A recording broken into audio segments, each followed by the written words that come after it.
ఆహార కల్తీకి సంబంధించి నెల రోజుల్లో 61 కేసులు నమోదు చేశామని హైదరాబాద్ సిపి సజ్జనార్ తెలిపారు. ఆహార కల్తీ కేసుల్లో 64 మందిని అరెస్టు చేశామన్నారు.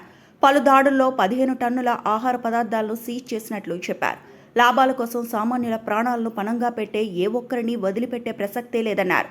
కల్తీ లేని సమాజం కోసం, సురక్షితమైన ఆహారం కోసం మా పోరాటం మరింత ఉధృతంగా కొనసాగుతుందన్నారు.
మరిన్ని అప్డేట్స్ కోసం మా ఛానల్ని సబ్స్క్రైబ్ చేయండి.